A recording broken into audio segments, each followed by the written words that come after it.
contoh buat anak-anak kami di pondok ini. Yang pertama, pondok ini memadukan antara pendidikan modern dan pendidikan salafi. Karena di masyarakat pendidikan salafi itu sangat dibutuhkan.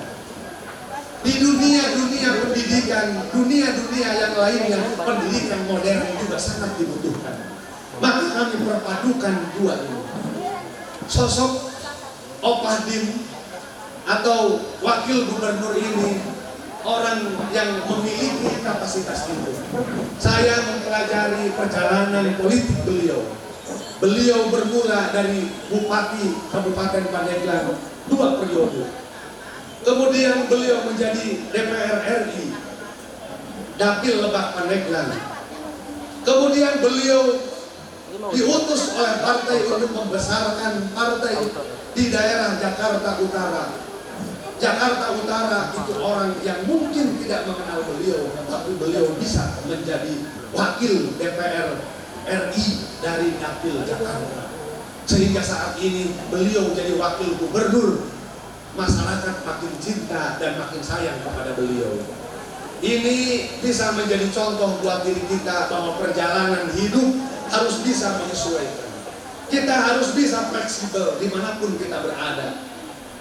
Maka dari itu kami juga mohon arahan, motivasi dan bimbingan dari wakil gubernur untuk memberikan motivasi kepada anak-anak kami yang baru saja lulus di pondok ini.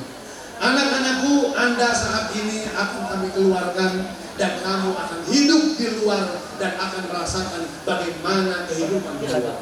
Tapi jangan khawatir, pendidikan 6 tahun di pondok ini sudah membekali mereka untuk bisa bersaing di dunia global. Kami sudah mengajarkan berbagai macam cara kepada anak-anak kami. Maka pada hari ini ibu dan bapak yang menyerahkan kepada kami 6 tahun yang lalu, 5 tahun yang lalu, 4 tahun yang lalu, 3 tahun yang lalu, kami serahkan kembali putra putri ibu untuk dilanjutkan, dibina dan dididiknya. Tapi ada permintaan dari kami, jangan dulu bawa anak 1 tahun saja minimal agar dia mengabdi di pondok ini. Karena kami punya prinsip bahwa ilmu itu didapatkan dengan 3 cara. Yang pertama karena dicari. Anak ibu dan bapak sudah mencari ilmu di sini 6 tahun. Maka insya Allah ini sudah masuk kepada syarat mendapatkan ilmu. Syarat mendapatkan ilmu yang kedua karena Allah yang memberi.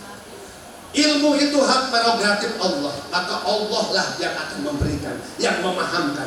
Kadang anak kita mungkin saat ini belum terlihat, tapi insya Allah kelak di masyarakat mereka akan nampak dan terlihat.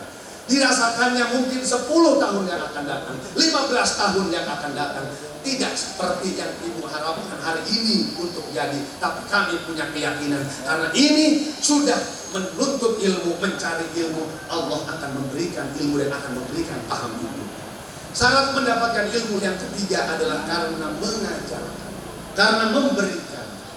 Maka dewan-dewan guru yang ada di depan kita, para ulama, para kiai yang saat ini, Pak Wakil Gubernur saat ini, kenapa makin hebat, kenapa makin pintar? Kiai Asep ini kajian kitabnya, kajian dengan masyarakat, kenapa semakin meningkat? Karena menyampaikan. Kalau pakai logika kita seharusnya ilmu Kiai Asep Saifullah ini sudah habis karena diberikan semuanya. Tetapi Kiai Asep malah bertambah ilmunya. Pak Wakil Gubernur harusnya secara politik ini harusnya sudah menurun. Tetapi kenapa beliau semakin meningkat, melejit? Karena memberikan manfaat kepada orang lain. Maka kami juga berharap dengan pengabdian putra putri ibu bapak ini akan menambah hasanah keilmuannya. Ilmunya akan bertambah. Saya kira ini kepada ibu dan bapak yang hadir di sini yang akan mengambil rapot.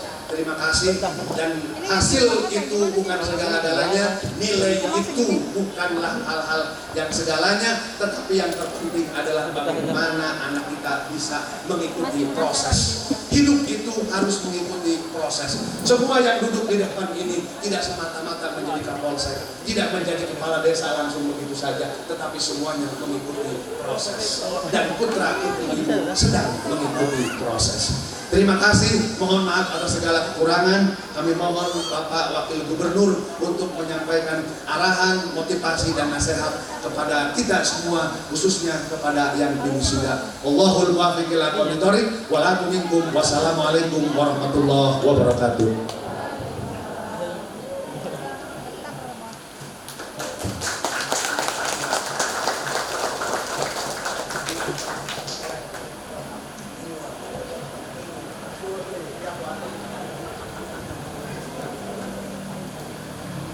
البرنامج الآخر تقديم المشاورة وتوجيهات وتحافيز. Next agenda, advice, direction, and motivation. Acara selanjutnya, nasihat, arahan dan motivasi oleh Bapak Dr. Haji Ahmad Dimyati Natakusuma, SHMHMSI, Wakil Gubernur Provinsi Banten. Yang kepada yang terhormat kami persilakan.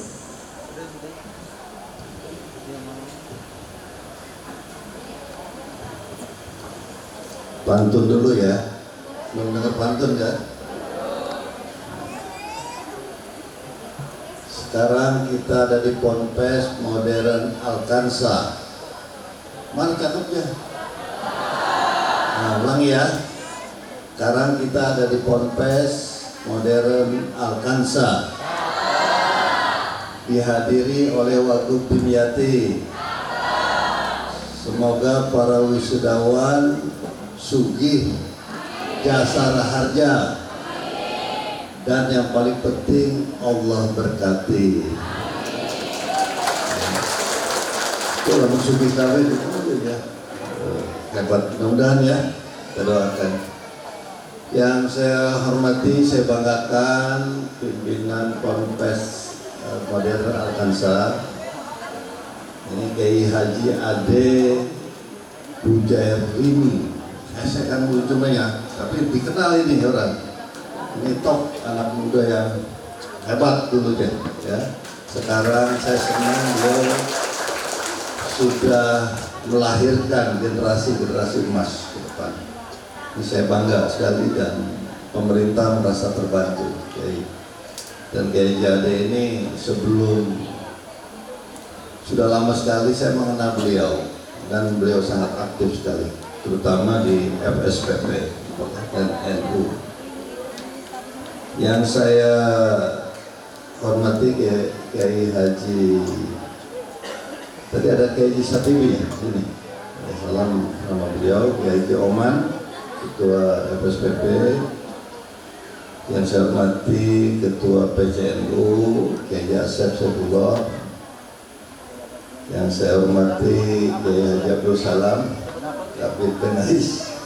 Soalnya jadi kamera sini ya, balik lagi sini. Juga ada Kiai Haji Rubal, ini Karo Tesla sedang beliau. Karena beliau ini banyak idenya tentang keislaman, saya senang sekali. Dan beliau bendahara NU.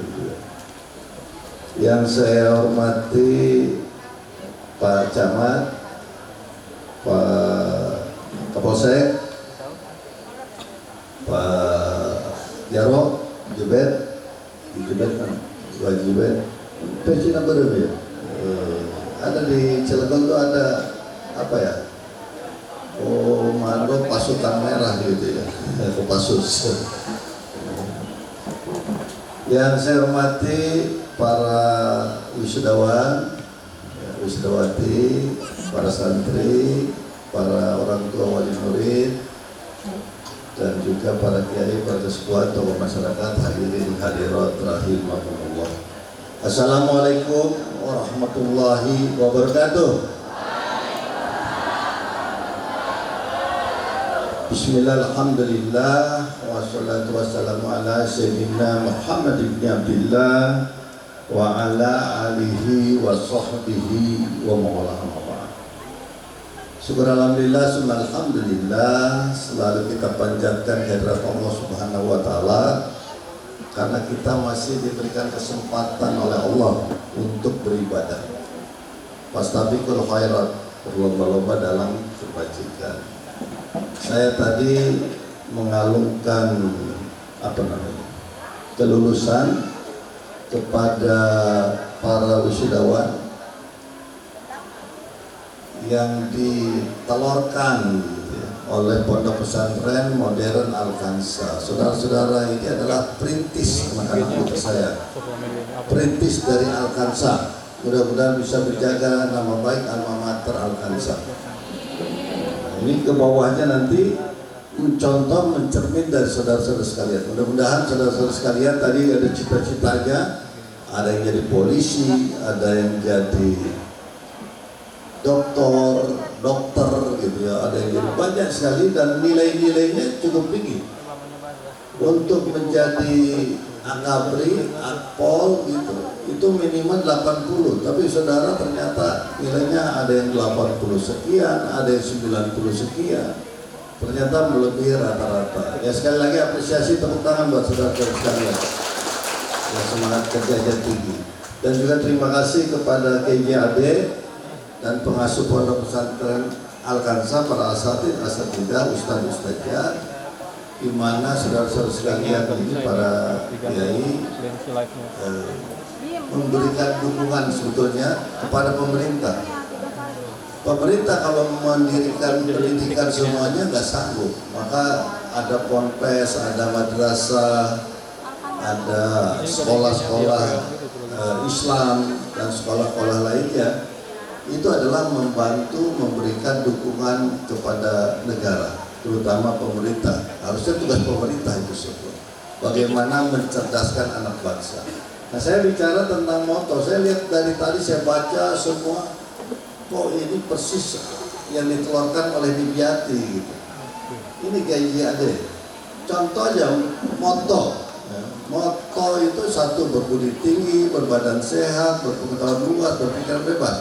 Tapi kalau versi Dibiati, manusia itu dibagi, kan 4B kan? Manusia itu dibagi 4 golongan, yaitu 4B. Satu adalah manusia biasa. Manusia biasa, manusia bodoh nomor 1. Tahu manusia bodoh, saudara-saudara sekalian? Manusia bodoh itu nggak punya panca jiwa, nggak punya. Nah, nanti saya lanjut ke panca jiwa. Itu versi Dibiati juga. Tapi ini namanya hampir ada yang mirip, ada yang beda. Jadi manusia bodoh itu adalah orang-orang yang selalu mempermasalahkan masalah. Masalah apa itu diomongkan, dalam arti mempermasalahkan. Jadi mempermasalahkan. Hal apa aja dianggap buruk, hal apa saja dianggap jelek, mempermasalahkan. Nggak ada omongan dia. Itu namanya manusia bodoh. Dan manusia bodoh itu nggak pernah ngaji, nggak pernah ke pondok gitu. Ya, sekali lagi, bukan saudara-saudara sekalian, tepuk tangan. Itu manusia bodoh. Yang pertama. Kedua, manusia biasa. Apa manusia biasa itu? Manusia biasa itu yang juga bukan orang jebolan pondok. Manusia biasa itu yang hanya menceritakan masalah. Kalau saya mengenalnya 5M nih biasanya. M pertama mengeluh, M kedua apa? Marah-marah, M ketiga merepet, M keempat apa? Mengungkit-ungkit, M kelima apa? Menistakan. Nah, itu yang 5M itu dihindari. Maka manusia biasa itu selalu menceritakannya masalah. Menceritakan masalah itu apa? Ya seperti mengeluh begitu. Nah, maka oleh sebab itu bukan jebolan pengajian, bukan jebolan majelis, bukan jebolan pondok pesantren. Itu manusia biasa. Ketiga adalah manusia yang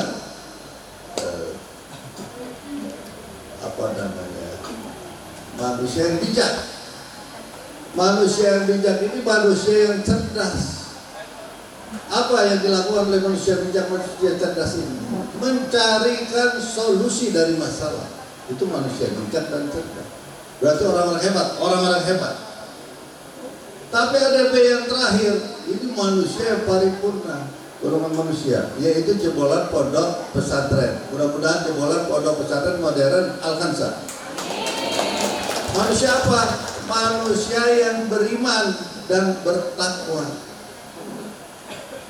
Manusia yang beriman bertakwa ini begitu ada masalah dia malah bersyukur. Dikasih sakit dia bersyukur, dikasih susah dia bersyukur, dikasih apapun yang kesulitan diuji oleh Allah dia bersyukur. Kenapa? Nabi itu tidak ada satupun yang tidak diuji berat. Gak ada. Kalau kita punya kesulitan, gak ada yang seberat Nabi. Nabi Ayub dikasih gatal seumur hidupnya. Nabi Isa diapain lagi? Dibunuh malah. Dibunuh, dipasung, diambil oleh Allah, ditukar. Nabi Musa, wah diumbar Fir'aun. Coba, Nabi Muhammad